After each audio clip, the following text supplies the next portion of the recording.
Hello, Deep Lucy Holistic, it's here. Thank you for watching. In this video clip, I'm going to show you how to do self-testing, the quick way to self-test.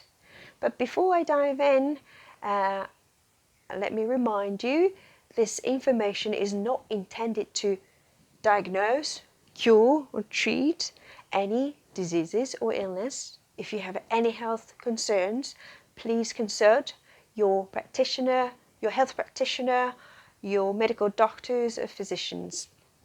Okay, so information is purely for educational purposes. Okay, let's dive in.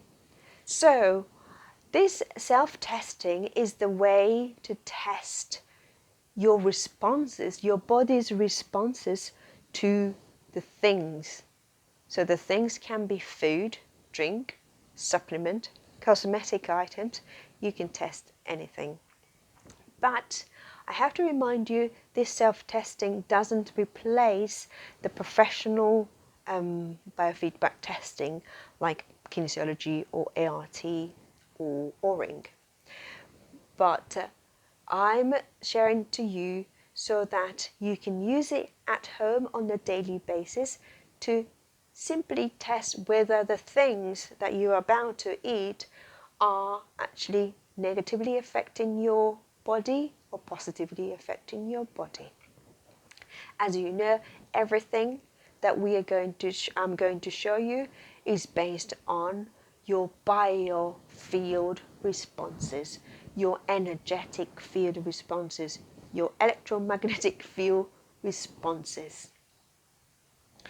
That eventually affect your body's biochemistry.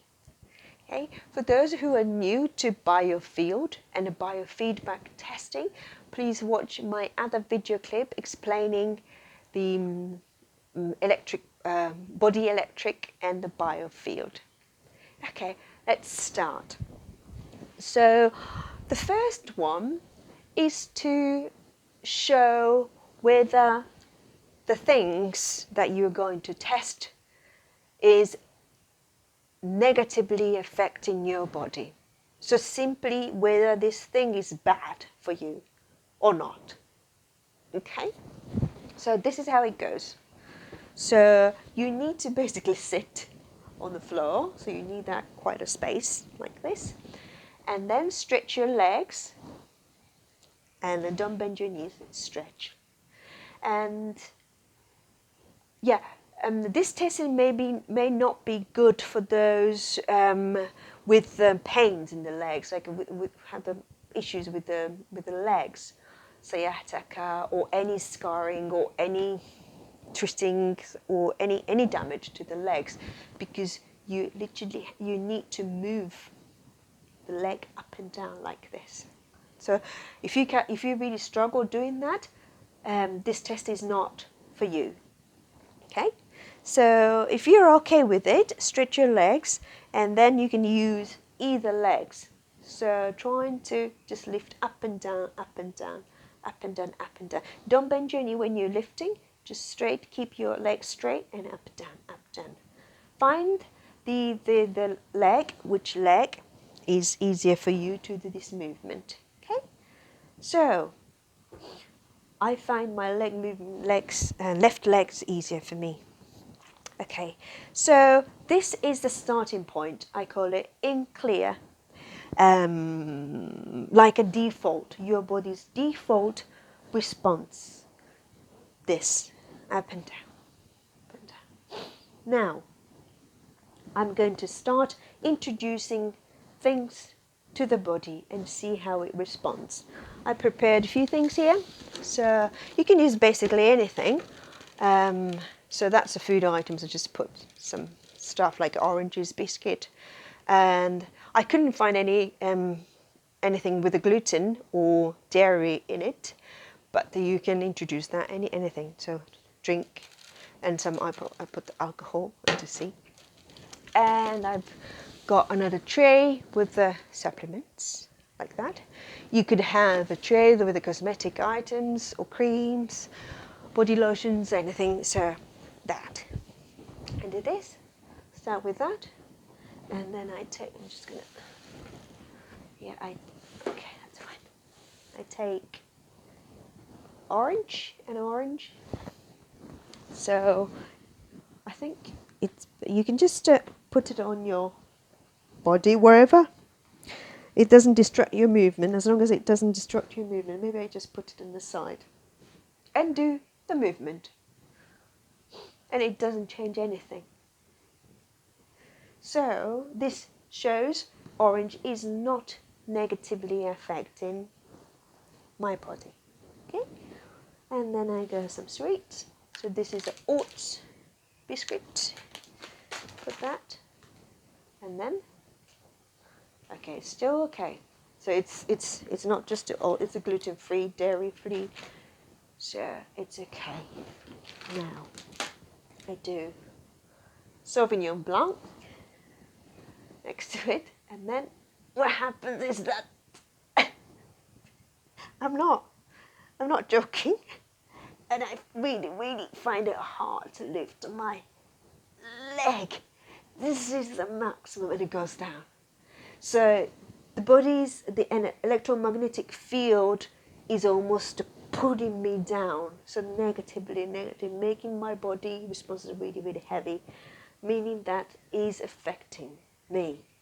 So it's still giving me the movement, so I wouldn't say it's really bad to the level that stops the movement, but it is negatively affecting.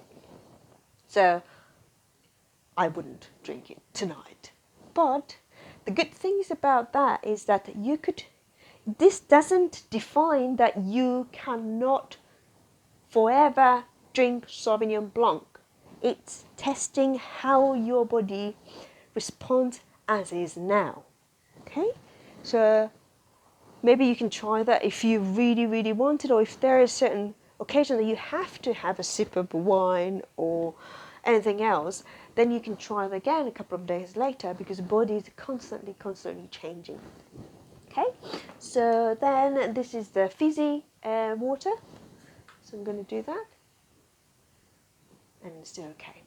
Okay, so that's, maybe I can finish the food items here. And then move on to some supplement, because I think I have a lot of clients who carries a bag full of supplements, wondering if it's good or bad, things like that. So the quick way, of course, it's not the full testing, but if you want to test it quickly. And right, so I have vitamin C here. Test. Okay. So it doesn't change, so it's not negative, it's not bad for me. And then I have some minerals, and put that here, and it's okay, it doesn't change. So I put something, yeah, this is a vitamin A drops, and then lo and behold, I can't even move an inch, nothing, completely freeze my leg. I'm not playing, so you'll see yourself when you try that. But it obviously I shouldn't take vitamin A. It's affecting me very negatively. So it doesn't mean vitamin A is bad, of course. So it's just that my body as is now, either doesn't need a vitamin A, or vitamin A, because I have enough. Maybe I'm taking it enough from my nutritional, like daily food. But sometimes, even if the day I'm eating the same food and nutrition, when I maybe feel something coming down with something, maybe cold, maybe flu or something, if I'm in that state and test A, it might not affect. So that's how the body shows. But at the moment, I don't need vitamin A at all, and I shouldn't take it. So this comes in the individuality. We all know, and my clients, or a lot of people nowadays know what's good, what's bad. Vitamin A is good, vitamin D is good, vitamin C is good. So we know what's good, but that's in the book. That doesn't mean it's good for your body on that day, on the very moment. So there's a huge difference. Okay, so I'm just going to check. This is a selenium. I find it, I can move it. It's not as heavy as a vitamin A, but I struggle to lift. So I'd say, I'm not going to push myself to take selenium. Like this, niacin. It's a good way to check how my metabolism is going. And then, so I don't need niacin because it's almost, if I take more niacin internally, that affects me. So that means I don't need it. It's negatively affects. So it's good things, but even if it's a good thing, you take it on the wrong day, or if your body is already saturated with that, that becomes a bad thing. So that's what it shows. Okay, so another thing quickly is that just to check the food and supplement, you can do the cosmetics, anything. Also, you can do the emotions, or things that you have in mind, bothering things, or the people. So you can see how your body's responded to those things. The simple term is that I'm just going to call myself Itsuko, my name, okay, right? Coronavirus, heavy. So this is a different, it's a kind of tricky for those who are familiar with my kinesiology and other testing, whether that shows I have it or I don't have it. No, it's just simply testing. It's negatively affecting my field. I'm not the norm. So it's the same thing. If you think, you don't even have to say, I'm going to try that. I'm thinking really something really negative, very sad. Then it completely frees my leg. So, yeah, so that's the end of the first testing.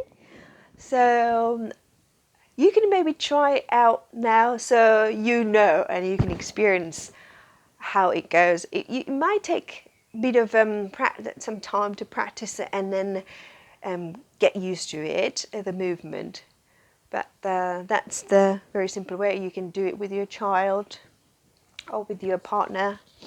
Yeah, just one thing quickly before ending the first testing is that you can use the surrogate. So if you are the one who's got the damaged legs, you can't do this movement, but you have someone at home who can do it.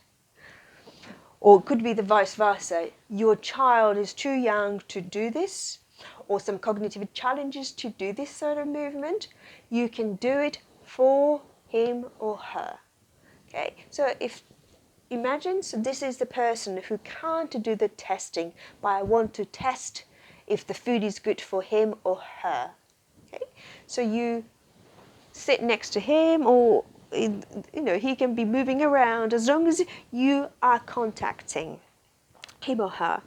So, and then let him or her hold the food that you want to test. He wants to test. Then the person who can do the leg movement contact the person and do the testing. This shows the response of the person that you are testing. So this is the surrogate testing. Okay, that's the end of the first testing. I'll have another clip to show you the second testing, which is slightly more complex. So maybe you can start from this one. Okay, bye, thank you.